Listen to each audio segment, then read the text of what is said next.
Hello students, how are you? Welcome to the Tej Vilicha classes.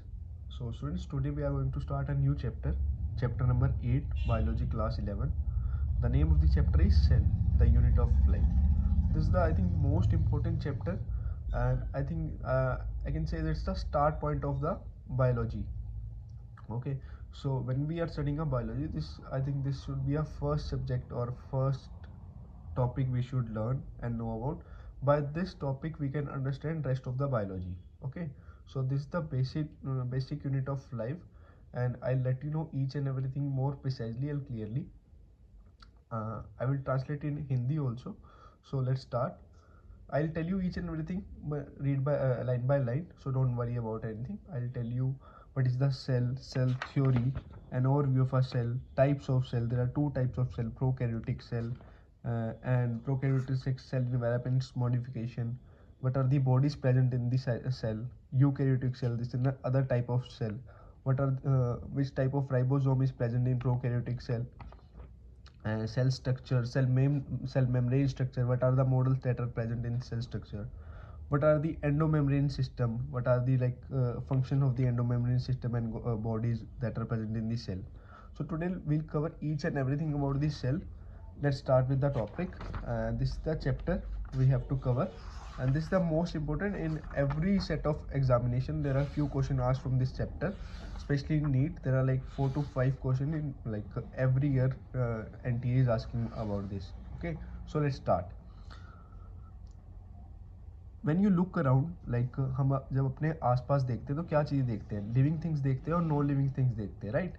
तो हमें एक चीज़ का डिफ्रेंशिएट कर सकते हैं किस चीज़ से, कि क्या चीज़ वो लिविंग है और क्या चीज़ वो नॉन लिविंग है, right? So when we look around, you see both living and non-living things. You must have wondered and asked yourself, what is it that makes an organism living, or what is that an inanimate things that does not have which a living thing is? तो क्या ऐसी चीज़ है जो living thing में है और non living thing में नहीं है?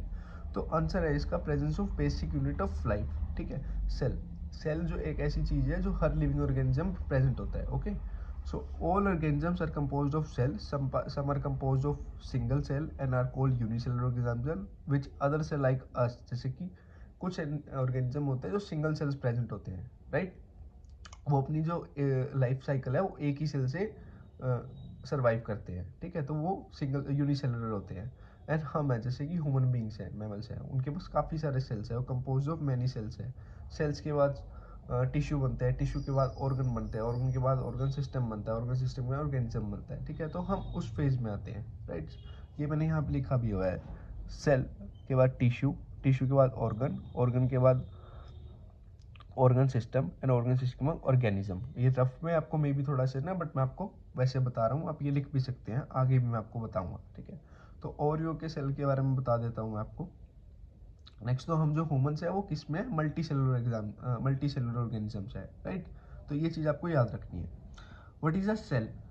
Unicellular organisms are capable of independent. जो यूनिसेलुलर होते हैं, जो सिंगल सेलुलर होते हैं, वो इंडिपेंडेंट एग्जिस्टेंस कर सकते हैं. Performing essential functions of life. Essential functions of life क्या होते हैं? परफॉर्मिंग मैं बता देता हूँ. रेस्पिरेशन, डाइजेशन, एक्सक्रीशन, ये एक एसेंशियल फंक्शंस ऑफ लाइफ है. तो एक सिंगल सेल से ये सारे एसेंशियल फंक्शंस कंप्लीट कर सकते हैं.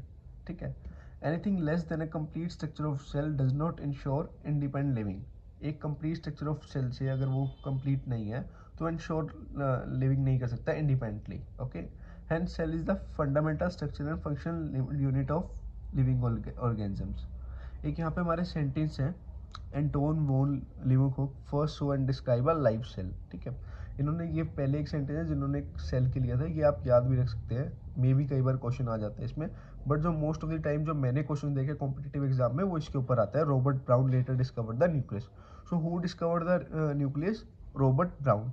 And Anton Leeuwenhoek first saw the describe a life cell. ठीक है, ये थोड़ा सा थ्योरिकल पार्ट है, आपको याद रखना है ताकि जो आपके कंसेप्ट है वो मोर क्लियरली क्लैरिफाई हो जाए आपको आगे वाले चैप्टर्स में. The invention of microscope and improvement leading to the electron microscope revealed all the structure details of the cell. तो जब माइक्रोस्कोप की इन्वेंशन हुई, इम्प्रूवमेंट आई जो हमारी माइक्रोस्कोप टेक्निक्स में, तो जो उसकी जो प्रॉपर्टीज है वो और ज़्यादा क्लियर हो गई हमारे, ठीक है। तो स्ट्रक्चर था वो हम और ज़्यादा इजीली देख पा रहे थे न्यूक्लियस का। सेल के अंदर एक न्यूक्लियस भी होता है, मैं आगे आपको सब कुछ बताऊंगा। देन आती है हमारी एक सेल थ्योरी, ठीक है। एक जर्मन बोटेनिस्ट थे 1838 में, उन्होंने लार्ज नंबर ऑफ प्लांट्स को ऑब्जर्व किया, ठीक है। डिफरेंट काइंड्स ऑफ सेल थे जिसमें which form the tissue of the plant, जैसे आपको बता था सेल से टिश्यू बनते हैं, टिश्यू के बाद ऑर्गन बनते हैं, ऑर्गन के बाद ऑर्गन सिस्टम बनते हैं, ठीक है। तो ये भी ये कह रहे हैं in 1838 Matthias Schleiden a German botanist examined a large number of plants and observe that all plants are composed of different kinds of, ये आपको थोड़ा सा दिख नहीं रहा होगा, मैं इसको पीछे कर देता हूँ, आई होप अब आपको क्लियर है, राइट, ठीक है। सो सेल थ्योरी है जो in 1838 Matthias Skeldin, a German botanist, examined a large number of plants and observed that all plants are composed of different kinds of cell which form the tissue of the plant at about the same time. Therefore Skevin 18, ये zoologist थे, वो botanist थे, ये zoologist है। Different studied different types of animal cells and reported that cells had thin outer layer which is today known as plasma membrane, ठीक है।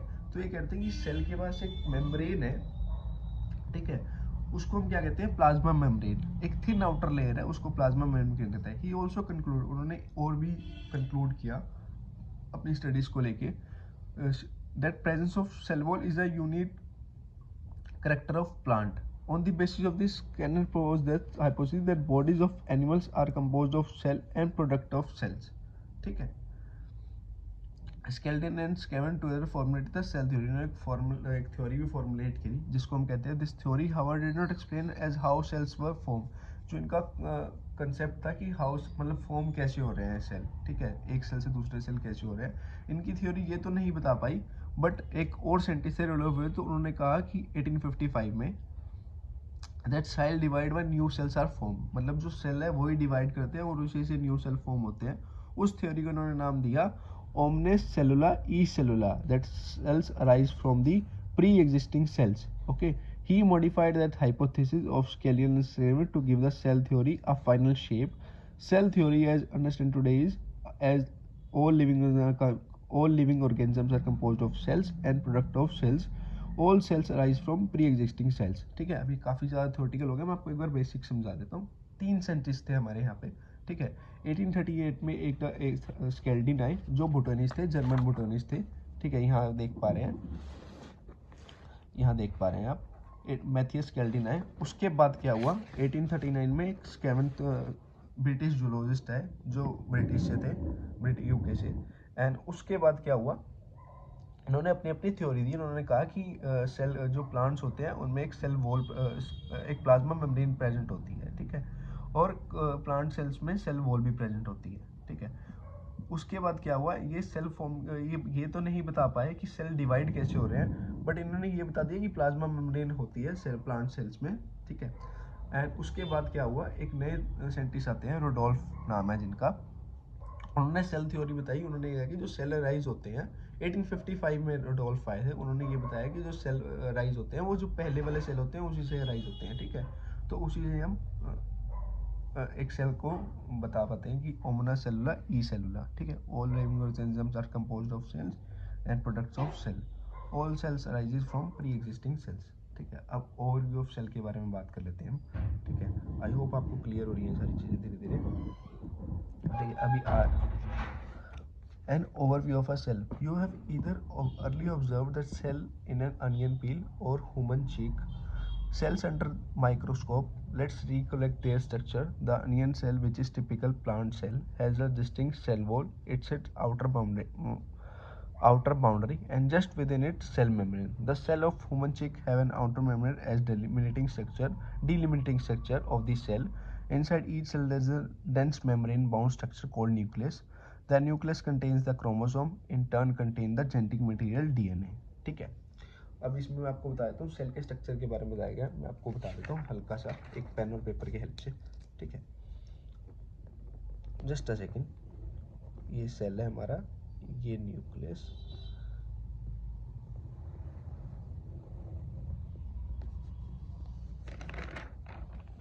सी आप ये देख पा रहे हैं, ये हमारा एक सेल है, ठीक है, इसको हम सेल कह सकते हैं। राइटिंग पे मत जाना प्लीज़, अभी मैं ऐसे रफली बना रहा हूँ, ठीक है, बट आने वाले जो वीडियोज़ है उसमें मैं आपको अच्छे से ओवरव्यू भी बताऊँगा, जस्ट एक बार सिंपल से आपको बता रहा हूँ। ये सेल है, ये सेल के अंदर न्यूक्लियस है, ठीक है, इसको न्यूक्लियस है, दिस इज कॉल्ड न्यूक्लियस। ये हमारी प्लाज्मा मेम्ब्रेन है। उसके बाद एक और मेम्ब्रेन है हमारी जिसको हम कहते हैं सेल वॉल। सेल वॉल का फंक्शन आप याद रखना, ठीक है, ये हर जगह प्रेजेंट नहीं होती, ठीक है, ये कुछ सेल्स में प्रेजेंट नहीं होती, बताऊंगा आपको कहाँ प्रेजेंट नहीं होती, ठीक है। तो ये स्ट्रक्चर है, बेसिक स्ट्रक्चर है, बिल्कुल बेसिक सा स्ट्रक्चर, ताकि एक आपको जो थ्योरी वाला पार्ट है वो ऐसे बल्कि ना लगे, बस ये बता दी कि 3 चीज़ें बता रखी तो ही मैं आपको बता रहा हूँ, ठीक है। नेक्स्ट हम आते हैं, अच्छा, न्यूक्लियस के अंदर डीएनए, न्यूक्लियस के अंदर क्रोमोसोम प्रेजेंट होते हैं, ठीक है, और क्रोमोसोम में डीएनए प्रेजेंट होता है, डीएनए हमारा जेनेटिक मटेरियल प्रेजेंट होता है, ठीक है, ये डीएनए, ठीक है, ये न्यूक्लियस है, न्यूक्लियस के अंदर क्रोमोसोम है, क्रोमोसोम के अंदर डीएनए मटेरियल है, डीएनए के अंदर होता है जेनेटिक मटेरियल, ठीक है, अभी बताऊंगा मैं आपको आगे। The onion cell within a typical plant cell has a distinct cell wall as its outer boundary, and just within cell a membrane. The cell of human cheek have an outer membrane as a delimiting structure of the cell. Inside each cell there is a dense membrane bound structure called nucleus. बता दिया मैंने आपको। This nucleus contains a chromosome which in turn contains the genetic material DNA. ये भी बता दिया हमने आपको, न्यूक्लियस के अंदर क्रोमोसोम होता है, क्रोमोसोम के अंदर जेनेटिक मटेरियल होते हैं, डीएनए कहते हैं। Cells had that membrane bound nuclei are called eukaryotic. अब न्यूक्लियस के बेसिस पे हम सेल्स को डिफाइन करते हैं, ठीक है, जिनका न्यूक्लियस अच्छे से मतलब वेल स्ट्रक्चर होता है, वेल डिफाइंड होते हैं, ठीक है, उनको तो हम कहते हैं यूकैरियोटिक सेल। और जिनका न्यूक्लियस, इन सेल्स का न्यूक्लियस अच्छे से वेल डिफाइंड नहीं होता, उनको हम कहते हैं प्रोकैरियोटिक सेल, ठीक है। तो पहले हम प्रोकैरियोटिक सेल्स के बारे में पढ़ेंगे अभी आगे, एंड उसके बाद हम यूकैरियोटिक सेल्स के बारे में। प्रोकैरियोटिक जो भी बायोलॉजी क्लास 11 में, वो काफ़ी बेसिक है, एंड उसी से एग्जाम में क्वेश्चन आ जाते हैं इन्हीं के बेसिस पे, ठीक है। तो अभी मैं आपको बता देता हूँ, एंड ये हमने यहाँ पे इसकी छोड़ा, cells that eukaryotic cells that lack a membrane bound nucleus are prokaryotic. In both prokaryotic and eukaryotic, a semi-fluid matrix called cytoplasma occupies the volume of cell. ठीक है, अभी मैं आपको बता रहा था आपको, जैसे ये सेल का बेसिक स्ट्रक्चर है, तो ये वाला जो एरिया है ना, ये इसको फ्लूइड मैट्रिक्स कहते हैं, ये साइटोप्लाज्म सेल का साइटोप्लाज्म। यहाँ पे काफ़ी सारी रिएक्शंस होती हैं, अक्कर करती हैं, ठीक है, ये कह सकते हैं कि रिएक्शन हाउस हो सकता है सेल का, ठीक है। तो यहाँ पे सारी जो भी मेटाबॉलिक रिएक्शंस है साइटोप्लाज्म में ही कंटेन करती है मोस्ट ऑफ द टाइम, ठीक है।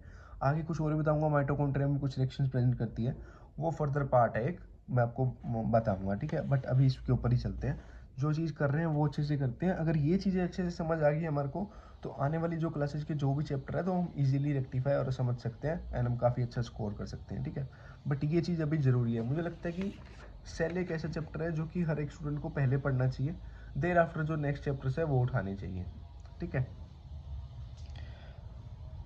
Semi fluid matrix called cytoplasma occupies the volume of cell, की जो सेल की जो वॉल्यूम होती है वो काफ़ी ज़्यादा ऑक्यूपाई करता है cytoplasm. The cytoplasm is the main area for the cellular activities, बता दिए मैंने आपको। In both plant and animal various chemical reactions occur to keep the cell in a living state, ठीक है, अगर रिएक्शंस अकर होंगी तभी वो सेल है वो लिविंग स्टेट में रह पाएगा, ठीक है। Beside the nucleus, the eukaryotic cells have other membrane-bound distinct structure called organelles, ठीक है, endoplasmic reticulum, the Golgi complex, lysosomes, mitochondria, microbodies, and vacuoles. The prokaryotic cells such membrane lack membrane-bound organisms, ठीक है।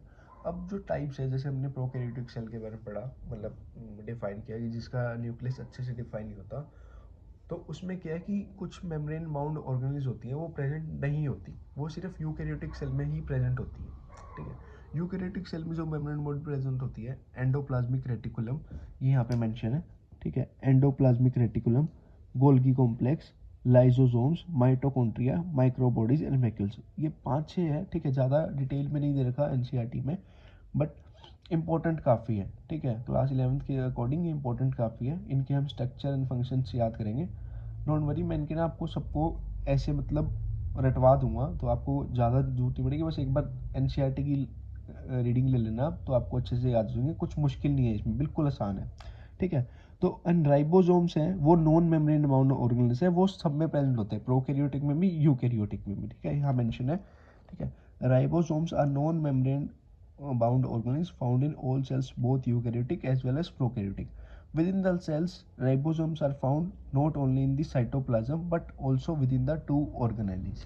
ठीक है, ribosomes है वो एक ऐसी चीज़ है, वो सिर्फ साइटोप्लाज्म में नहीं पाई जाती, ठीक है, वो ऑर्गेनेल्स में ही पाई जाती है। ऑर्गेनेल्स कौन सी? जैसे जो यूकैरियोटिक सेल में जो ऑर्गेनेल्स है ना, endoplasmic reticulum, Golgi complex, mitochondria, ये सारी है ऑर्गेनेल्स है।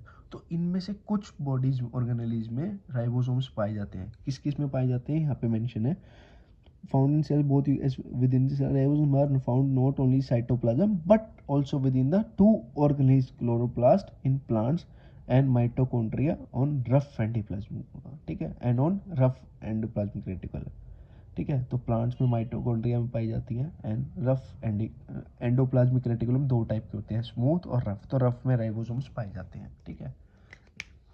Animal cells contain other non-membrane bound organelles called centrosome which helps in cell division, ठीक है। एनिमल सेल्स होते हैं उसमें क्या है, नॉन मेम्ब्रेन बाउंड ऑर्गेनेल्स पाई जाती है, centrosome which help in the cell division, ठीक है। तो एक अदर टाइप की ऑर्गेनल बॉडी है जो पाई जाती है एनिमल सेल्स में का, ठीक है। तो सेल्स क्या है वो डिफरेंट शेप के होते हैं, डिफरेंट साइजेस के होते हैं, तो उनके बेसिस पे एनसीईआरटी में थोड़ा गिवन है, ठीक है, बट इंपॉर्टेंट काफ़ी है। NCERT is a like Bible of competitive exam, specially for NEET और any other BSc B Pharma exam, okay. So आप मतलब एनसीईआरटी तो मतलब छोड़ ही नहीं सकते, this is the most important and NEET के भी आप क्वेश्चन देखेंगे तो एनसीईआरटी इज लाइक एवरीथिंग। हर साल जो 180 मार्क्स की बॉटनी आती है, 180 मार्क्स की जूलॉजी आती है, तो एनसीईआरटी से ही आती है, ठीक है। बेसिक मतलब 2 या 5 क्वेश्चन का जो वेरिएशन है उसके बारे में कुछ कह सकता है, वो हर साल डिफर करते हैं, बट कई बार ऐसा होता है कि सारे के सारे क्वेश्चन हैं वो as an line to line होते हैं एनसीईआरटी के, ठीक है। एंड मैं बायोलॉजी के लिए नहीं कह रहा, फिजिक्स के लिए भी कह रहा हूँ, केमिस्ट्री के लिए भी कह रहा हूँ, मोस्टली, ठीक है। बस practice makes a man perfect, आपको प्रैक्टिस करना है, मल्टीपल रिवीजन करनी है, thereafter you are good to go in a government medical college, okay. Cell differ greatly in shape and activities, for example figure में देखेंगे हम, for example mycoplasma, the smallest cells are only 0.3 millimeter in length, micrometer, while bacteria could be 3 to 5 micrometer. The largest isolated cell is an egg of an ostrich, ठीक है। तो mycoplasma है, इसके बारे में क्वेश्चन आते हैं, एक ऐसा सेल बताया जो कम्प्लीटली लेग सेल वॉल करता है और जो स्मॉलेस्ट सेल है, तो उसमें क्या है, आपका आंसर होना चाहिए माइक्रोप्लाज्मा, ये आप अंडरलाइन भी कर सकते हैं, इंपॉर्टेंट, ये काफ़ी बार एग्जाम में ही पूछा गया है, ठीक है। स्मॉलेस्ट सेल्स कौन से होते हैं, जो कम्प्लीटली लेग सेल वॉल करते हैं, इसमें सेल वॉल का एक चैप्टर 2 है हमारा, उसमें गिवन है, ठीक है। तो माइक्रोप्लाज्मा ये है। Could be the largest isolated single cell largest isolated कौन सा होता है, एग ऑफ एन ऑस्ट्रिच, ठीक है। अमंग मल्टीसेलुलर ऑर्गेनिज्म्स की बात करें तो आरबीसीज होते हैं जो 7 माइक्रोमीटर के होते हैं डायमीटर में। नर्व सेल्स होते हैं हमारे, वो लॉन्गेस्ट होते हैं ताकि हम मैसेज जो पास कर सकें, तो वो लॉन्गेस्ट सेल्स होते हैं। Cell also vary in greatly their shape, they may be disc shaped, polygonal, columnar, cuboid, thread like or even irregular. The shape of cell may vary with the function they perform, ठीक है। ये red blood cells है, ये white blood cells है। Red bloods round and biconcave होती है, white bloods है एमोइड होती है, ठीक है। एपिथेलियल सेल्स है हमारी स्टमक में पाए जाते हैं, ब्लड लाइनिंग गट लाइनिंग में पाए जाते हैं। Columnar epithelial cells long and narrow, ठीक है। And branch cells, nerve cells हैं, ब्रांच एंड लॉन्ग होते हैं। अट्रैकेड होते हैं, ये प्लांट सेल्स हैं, ये एलोंगेटेड होते हैं। मेसोफिल सेल्स है, ये राउंड एंड ओवल होते हैं, ये भी प्लांट सेल्स हैं, तो इसके बारे में हम पढ़ेंगे। अब हम पढ़ते हैं प्रोकैरियोटिक सेल्स के बारे में। आई होप आपको ओवरव्यू अच्छे से कवर हो गया होगा, ठीक है। अब मैं प्रोकैरियोटिक सेल्स के बारे में आपको बता रहा हूँ। अब ये चीज़ें आपको कवर होगी तो प्रोकैरियोटिक सेल्स आपको आसान लगेगा, क्योंकि हम जो उसकी इन्फॉर्मेशन है, थोड़े बहुत इंट्रोडक्शन है, वो हम पढ़ चुके हैं, ठीक है। लाइक एक आइडिया हो चुका है, ठीक है। प्रोकैरियोटिक सेल में जो न्यूक्लियस है वो वेल डिफाइंड नहीं होता, मेम्ब्रेन बॉडीज ऑर्गेनेल्स है वो प्रेजेंट नहीं होती, बट राइबोसोम्स है वो प्रेजेंट होते हैं, ठीक है। क्योंकि वो नॉन मेम्ब्रेन है, वो राइबोसोम में प्रेजेंट होता है, हो सॉरी यूकैरियोटिक में प्रेजेंट होता है, प्रोकैरियोटिक में प्रेजेंट। ये हम 3 डिफरेंस पढ़ चुके हैं, ठीक है। अब इसी को ही हम पढ़ेंगे आगे। The prokaryotic cells are represented by bacteria, blue green algae, mycoplasma and PPLO, full form pleuropneumonia like organisms, ठीक है।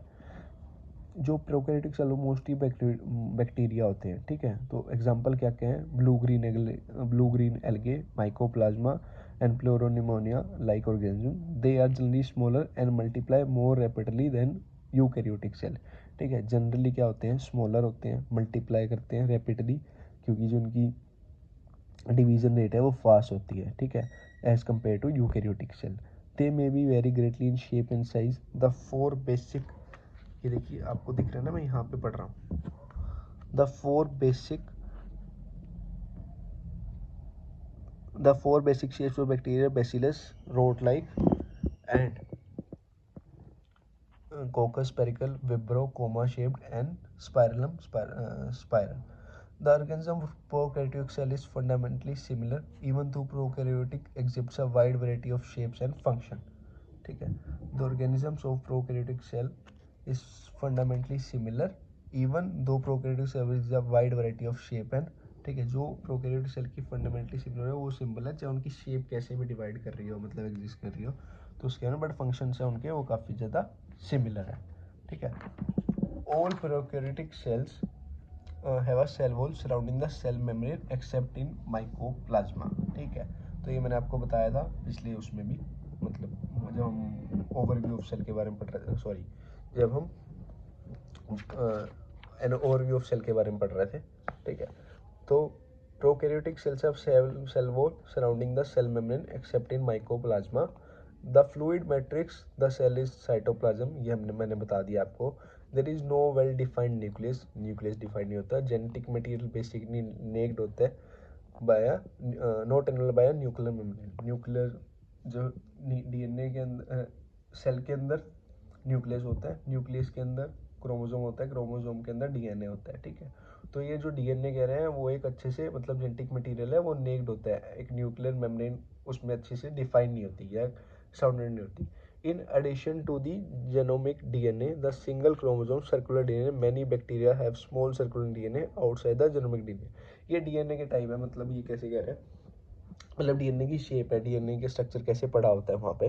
तो genetic material basically naked, not involved by nuclear membrane. In addition to the genomic DNA, the single chromosome circular DNA, many bacteria have small circular DNA outside the genomic DNA. उनके पास small circular DNA होता है, ठीक है। This small DNA are called plasmids. अब ये बहुत important term है प्लाज्मिड, ठीक है। ये एक पूरा चैप्टर भी फॉर्म है क्लास 12 में बायोटेक में, तो ये हम पढ़ेंगे, ठीक है। अभी आपको क्या है, सिंगल सर्कुलर डीएनए को कहते हैं प्लाज्मिड कहते हैं, ठीक है, बस इतना याद रखना है, सिंगल सर्कुलर डीएनए को प्लाज्मिड कहते हैं। The plasmid DNA confers certain unique phenotype character to such bacteria. One such character is resistant to antibiotics, ठीक है। ये प्लाज्मिड क्या करते हैं, करेक्टर है, रेजिस्टेंट है एंटीबायोटिक के लिए। तो ये पूरी बायोटेक है कि हम लेट्स सपोज कि हमको कोई प्लांट बनाने हैं या कोई एनिमल बनाने हैं, मतलब एक अपने मतलब रेजिस्टेंट बनाने हैं किसी, कोई प्लांट या सॉरी एक प्लांट या एनिमल हमको चाहिए ऐसा कि जो हमारी मतलब पूरी कर पाए, जो हमारी रिक्वायरमेंट है वो फुलफिल करे। तो एक प्रोसेस होता है बायोटेक्नोलॉजी। तो प्लाज्मिड के अंदर हम वो चीज़ें डाल देते हैं, वो डीएनए डाल देते हैं, वो रिक्वायरमेंट डाल देते हैं, एंड देन उसको इंसर्ट कर देते हैं, ठीक है, अपने होस्ट में। तो वो सारा एक प्रोसेस है बायोटेक में, वो हम कंप्लीट करेंगे। This smaller DNA are called plasmid. The plasmid DNA confers certain unique phenotype character to such bacteria. One such character is to resistant to antibiotic. In higher classes, you will learn that this plasmid DNA is used to monitor bacterial transformation with foreign DNA. बता दिया मैंने आपको. Nuclear membrane is found in eukaryotes. No organelles like the one in eukaryotes are found in prokaryotic cell except for ribosome. Ribosomes मैंने आपको बता दिया, ये पाई जाती हैं प्रोकैरियोट्स या यूकैरियोट्स दोनों में. Prokaryotes have some third something something unique in form of inclusion, ठीक है। एक इंक्लूजन बॉडीज है, वो एक इसका एक कह सकते हैं कि हम एक्सेप्शनल फैक्टर है, ये यूनिक फैक्टर है, ठीक है। तो specialised differentiated form of cell membrane called mesosome is a characteristic of prokaryote. They are essential infolding of cell membrane. बस ये कह रहे हैं कि दो चीज़ें हैं वो आपको पढ़नी है जो सेल एनवायरनमेंट मॉडिफिकेशन में है, ठीक है। प्रोकैरियोटिक डिफरेंस जो सेल मेम्ब्रेन है उसमें मेसोसोम्स पाए जाते हैं, एक कैरेक्टरिस्टिक फीचर है प्रोकैरियोटिक का, ठीक है। और कुछ इनफोल्डिंग पाई जाती है सेल मेम्ब्रेन में। अब मैं आपको क्या कर रहा हूँ, एक डायग्रामेटिक व्यू दे रहा हूँ ताकि जो आपको चीज़ें हैं वो और ज़्यादा अच्छे से क्लियर हो जाए, ठीक है। अब ये देखिए, ये है हमारा eukaryotic cell, typical eukaryotic cell 10 to 20 micrometre, ठीक है। अब देखिए, मैंने आपको उस टाइम कहा था कि वो बेसिक से सेक्शन में आपको बता रहा हूँ और आपको आगे बताऊंगा मैं, ठीक है। ये हमारी है, ये हमारा है सेल, यूकैरियोटिक सेल, ठीक है। तो ये यूकैरियोटिक सेल है, ये हमारा है न्यूक्लियस, ठीक है। अब न्यूक्लियस आप देख रहे हैं अच्छे से कवर है। उसके बाद ये हमारा है क्रोमोसोम, ठीक है। उसके बाद ये हमारा है डीएनए, ये डीएनए पड़ा है यहाँ पे, ये जेनेटिक मटेरियल है, ठीक है। ये देख पा रहे हैं आप, ये हमारी है ऑर्गेनेलीज। अब ये ऑर्गेनेलीज ऐसी है कि ये है रफ एंडोप्लाज्म का, ये है राइबोसोम्स, ये छोटे छोटे दिख रहे हैं ना ब्लैक ब्लैक, ये है राइबोसोम्स। और ये वाला जो खाली स्पेस है, एम्प्टी स्पेस है, फ्लूइड मैट्रिक्स स्पेस है, ये है साइटोप्लाज्म। और ये वाला जो देख रहे हैं आप, ये है माइटोकॉन्ड्रिया, ठीक है। और ये है स्मूथ एंडोप्लाज्मिक रेटिकुलम, ये हमारी और ऑर्गेनेलीज है जो पड़ी है, ठीक है। तो ये यूकैरियोटिक सेल के बारे में बता रहे हैं, ठीक है। और जो वो देख रहे हैं आप प्रोकैरियोटिक, ये देखिए कितना छोटा है, मतलब इनकी जो शेप है रेगुलर है, न्यूक्लियस है अच्छे से वेल डिफाइंड नहीं है, ये ऐसे शेप के वायरसेस वो भी प्रोकैरियोटिक सेल्स में आते हैं, ठीक है। तो ये प्रोकैरियोटिक सेल्स के हैं। और यूकैरियोटिक सेल देखिए कितना वेल डिफाइंड है, आगे और भी बताऊंगा मैं आपको, ठीक है। बट प्रोकैरियोटिक सेल इतना ही है, ज़्यादा उसमें कुछ कॉम्प्लेक्स है नहीं, ठीक है। तो आज हम प्रोकैरियोटिक सेल पूरा कंप्लीट कर देंगे। Cell envelope and its modification, ये हम प्रोकैरियोटिक सेल्स के बारे में पढ़ रहे हैं, ठीक है। Most prokaryotic cells particularly the bacterial cells have a chemically complex cell envelope, ठीक है। The cell envelope consist of tight bound 3 layer structure. देखिए अब प्रोकैरियोटिक सेल्स में ना 3 लेयर होती हैं, ये 3 लेयर बना दी मैंने। आउटर मोस्ट लेयर है ना जो, उसको कहते हैं हम highly tightly bound 3 layer structure, the outermost followed by the cell wall, ठीक है। ये ग्लाइकोकैलिक्स है,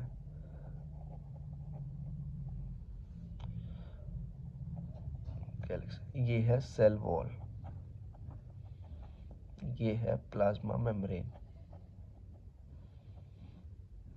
ये न्यूक्लियस है, न्यूक्लियस के ऊपर डीएनए है, डीएनए जेनेटिक मटेरियल है, ठीक है। न्यूक्लियस देखिए कोई अच्छे से वेल डिफाइंड नहीं है, अंदर पड़ा है बस उसके, ठीक है। साइटोप्लाज्म ये है, राइबोसोम्स आपको दिखेंगे यहाँ पे, ठीक है, छोटे छोटे। The cell will consist of tightly bound 3 layer structure, the outermost glycocalyx followed by the cell wall, उसके बाद plasma membrane. Although each layer of envelopes perform distinct function, ठीक है, हर एक लेयर है वो distinct function परफॉर्म करती है, but जो उनका एक फंक्शन है सिंगल का प्रोटेक्शन का है, बैक्टीरिया को प्रोटेक्शन देती है। Bacteria can be classified into two groups on the basis of difference in the cell wall envelopes and in manner in which they respond to the staining procedure developed by Gram-Is. Those that makes up gram stain are gram positive, ठीक है। एक जो gram positive होते हैं bacteria, gram negative होते हैं। कुछ जो स्टेन करते हैं वो तो ग्राम पॉजिटिव है, ठीक है। एंड अदर देन जो स्टेन नहीं करते, जो कलर डाई नहीं करते, वो ग्राम नेगेटिव बैक्टीरिया है, ठीक है। तो glycocalyx differ in the composition and thickness among the different bacteria. It could be loose sheet called slime layer, ठीक है। ग्लाइकोकैलिक्स दो टाइप की होती है, तो काफ़ी हार्ड हो सकती है उसको हम स्लाइम लेयर कहते हैं, और जो काफ़ी लूज हो सकती है उसको हम स्लाइम लेयर कहते हैं, और जो काफ़ी हार्ड होती है उसको कैप्सूल कहते हैं, ठीक है। The cell wall determines the shape of the cell and provides a strong structural support to prevent the bacterium from bursting or collapsing, ठीक है। सेल वॉल का जो इंपॉर्टेंट फंक्शन रहता है वो एक शेप प्रोवाइड कराती है सेल को, ताकि जो वो सेल है वो बर्स्ट ना हो और कोलैप्स ना हो दूसरे सेल्स के साथ, या इन्वायरमेंट फैक्टर की वजह से बर्स्ट ना हो, ठीक है। The plasma membrane is selective in nature and interacts with the outside world. The membrane is similar structure to that of eukaryotic. ये मेम्ब्रेन है, ये आपको सिंपल पाई जाती है, यूकैरियोटिक सेल्स में भी पाई जाएगी, ठीक है। इनका जो काम है, जो आयंस है वो ट्रांसमिट करते हैं सिलेक्टिवली परमिएबल है, ऐसा नहीं है कि सारी चीज़ें परमिएट करेंगे, कुछ चीज़ें सिलेक्टिवली परमिएट करेंगे, ठीक है। A special membrane structure is called mesosome. अब प्लाज्मा मेम्ब्रेन है जो, उसमें कुछ स्पेशल स्ट्रक्चर कहते हैं, उसको हम कहते हैं मीजोजोम्स, ठीक है। ये एक बार मैं आपको थ्योरी पढ़वा रहा हूँ, उसके बाद आपको बता भी दूंगा आगे, हल्का सा मतलब रफ सा डायग्राम मैंने तो बना रखे हैं मेरी याद करने के लिए, बट आप भी देख लीजिएगा, ठीक है, उसको तो आपको भी अच्छे से याद हो जाएगा। A special mesosome structure is called mesosome which is formed by the extension of plasma membrane into the cell. These extension in the form of vesicles, tubule and lamella, ठीक है, ये इनकी एक्सटेंशन हो रहा है form vesicles, tubules, lamellae. They help in the cell wall formation, DNA replication, distribution of daughter cells. They also help in respiration secretion process to increase the surface area of the plasma membrane and enzymatic content. In some prokaryotes like cyclomen, there are other membranes extension into cytoplasm called chromatophore with contain pigments, ठीक है। अब ये कह रहे हैं कि मेसोसोम्स की जो हमने पढ़ा था ना कि उसमें एक करेक्टरिस्टिक्स है, यूनिक करेक्टरिस्टिक्स है, उसमें इनफोल्डिंग है, प्रोकैरियोट, ये पढ़ा हमने। Specialist differential form of cell membrane called mesosome is the characteristic feature of prokaryotic. There are essentially infolding of cell membrane, जो सेल मेम्ब्रेन होती है उसमें फोल्डिंग्स प्रेजेंट होती है, उसको ही मेसोसोम कहते हैं, ठीक है। By extension into cell, these extension in the form of vesicles, vesicles के फॉर्म में हो सकती है, ट्यूबुल्स के फॉर्म में हो सकती है, लेमिला के फॉर्म में हो सकती है, ठीक है। They help in cell wall, काफ़ी ज़्यादा फंक्शंस में हेल्प करती है मेसोसोम, किस किस में, डिस्ट्रीब्यूशन ऑफ सेल्स में, डीएनए रेप्लिकेशन में, रेस्पिरेशन में, सिक्रेशन प्रोसेस में, सरफेस एरिया इंक्रीज करते हैं ताकि एंजाइमिक कंटेंट बढ़ जाए।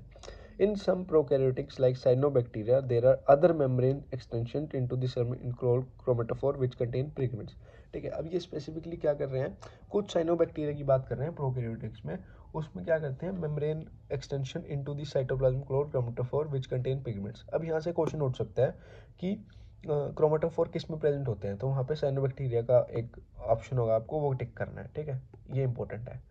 बैक्टीरिया सेल में भी मोटाइल, ठीक है, मोटाइल भी हो सकते हैं, नॉन मोटाइल भी हो सकते हैं। मोटाइल मतलब मूव कर सकते हैं, नॉन मोटाइल मूव नहीं कर सकते, ठीक है। If motile they have thin filamentation extension from their cell wall called flagella. Bacteria show a range number and arrangement of flagella. Bacterium flagellum is composed of 3 parts, ठीक है। अगर जो motile होंगे तो उसमें फ्लैजिला प्रेजेंट होगा, और flagella के 3 पार्ट होते हैं, ठीक है। फिलामेंट, हुक, बेसल बॉडी, ठीक है। फिलामेंट है, लॉन्गेस्ट पोर्शन है, ये फिलामेंट है, ठीक है। जैसे एक ये सेल है, ये फ्लैजिला है, ये मोटाइल सेल है, ये फिलामेंट है उसका, ये हुक है, ये बेसल बॉडी है उसकी, ठीक है। बेस मतलब नीचे वाला जो बेस है ये फिलामेंट है, ये हुक है थोड़ा सा, ठीक है। composed of 3 filament, hook, basal part. The filament is the longest portion, extends from the cell surface to the outside.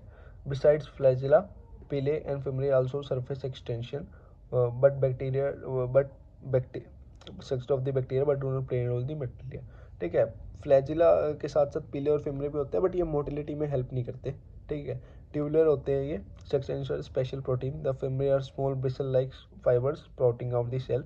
In some bacteria, they are known to help attach the bacteria to rock and steam and also known as the host tissue.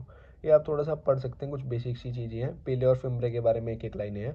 जो पीले हैं वो इनवोल्टेड tubular structure है, special protein उनको कहते हैं, special protein से बने होते हैं। फिमले है वो small bristle like fiber sprouting of cell से मतलब निकलते हैं फाइबर्स की तरह।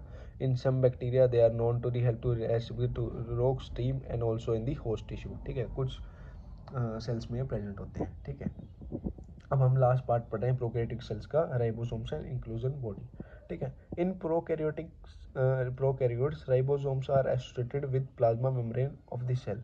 दे are about 15 nanometer by 20 nanometre in size and made up of 2 सब यूनिट्स, ठीक है। अब मैं इसको बता देता हूँ यहाँ पे, आप ये थोड़ा सा ना ऐसा नहीं है, मतलब ये मैथ्स थोड़ा अलग है हमारे बेसिक मैथ्स से, ठीक है। हाँ, बट आपको भी थोड़ा स्ट्रेंज लगेगा ये, बट काफ़ी फ़नी है। कई बार इस पे हमारे कॉलेज टाइम में डिबेट भी होती थी, मतलब मजाक चलता है, डिबेट तो नहीं कह सकते इसको। So there are about 50 nanometre by 20 nanometre in size and are made up of 2 सब units 50s and 30s units which ever present when present together form 70s prokaryotic ribosomes. Ribosomes are site of protein synthesis. तो ribosome का सबसे basic काम होता है protein synthesis का होता है, ठीक है। Several ribosomes may attach to a single amino and form a chain called polyribosomes, ठीक है। एक सिंगल एमर पे अगर काफ़ी सारे राइबोसोम अटैच होते हैं तो उनको कहते हैं हम पॉलीराइबोसोम्स और पॉलीसोम, ठीक है। The ribosome of a polysome translate mRNA into proteins, ठीक है, वो राइबोसोम ही प्रोटीन को करते हैं। एक ट्रांसलेशन मतलब पार्ट है क्लास 12 का आई थिंक जेनेटिक में, ठीक है, हाँ जेनेटिक में। तो ट्रांसक्रिप्शन ट्रांसलेशन ये जब आप वो पढ़ेंगे ना तब आपको अच्छे से समझ भी आ जाएगा। एंड उसका एक फंक्शन मतलब एक स्ट्रक्चरल व्यू भी है एनसीईआरटी में, उससे आपको अच्छे से पता लग जाएगा। बट वही कह रहा हूँ ना, देखिए सेल एक ऐसा चैप्टर है, अगर ये आपने अच्छे से समझ लिया ना तो रेस्ट ऑफ द बायोलॉजी आपके लिए बिल्कुल ईजी हो जाएगी, ठीक है। तो ये आप फर्स्ट चैप्टर ये आप अच्छे से पढ़ लीजिए, देन उसके बाद सारी चीज़ें आपके लिए आसान हो जाएगी, ठीक है। Inclusion bodies, reserve material in prokaryotic cell. अब देखिए साइटोप्लाज्म में कुछ रिजर्व, जैसे मैंने बताया था, कुछ रिजर्व मटेरियल होता है, ठीक है। साइटोप्लाज्म में कुछ बॉडीज प्रेजेंट होती है, तो उसमें क्या रहता है, reserve membrane prokaryotic cells stored in cytoplasm in form of the inclusion body. They are not bound by the any membrane. कोई membrane में नहीं होता, life free in cytoplasm होता है। Example phosphate granules, synophilin granules and glycogen granules। कुछ टाइपों के granules present होते हैं, ठीक है, उसको हम इंक्लूजन बॉडीज कहते हैं। कोई मेम्ब्रेन बाउंड नहीं होते, साइटोप्लाज्म में फ्री घूम रहे होते हैं। Phosphate granules, cyanophilin granules and glycolytic granules. Gas vacuoles are found in blue, green and purple green photosynthetic bacteria, ठीक है। ये गैस वैक्यूल्स है, ये blue green and purple green photosynthetic bacteria में प्रेजेंट होते हैं। बाकी phosphate granules, cyanophycin granules, glycogen granule ये आपको याद रखनी है, ठीक है। अब ये हमारा प्रोकैरियोटिक सेल खत्म हो गया एंड ये सारी चीज़ें हमारी, ये आप एक बार एनसीईआरटी की रीडिंग ले लीजिए। देन हम जो हमारी नेक्स्ट वीडियो होगी वो हमारी होगी यूकैरियोटिक सेल्स के बारे में, ठीक है। हम यूकैरियोटिक सेल्स के बारे में पढ़ेंगे, अच्छे से आपको हर चीज़ बता दूंगा। एंड आई होप प्लीज़ आप कमेंट सेक्शन में फिल कर दीजिएगा कि क्या क्या आपको समझ नहीं आया। सो होप मैं उसको भी एक बार दोबारा यूकैरियोटिक सेल में एक बार दोबारा जब वीडियो बनाऊंगा तब मैं उसको भी बता दूंगा, ठीक है। बट आप एक बार एनसीईआरटी की रीडिंग ले लेंगे तो आई होप आपको सब कुछ समझ आ जाएगा, ठीक है। Thank you so much and see you soon again.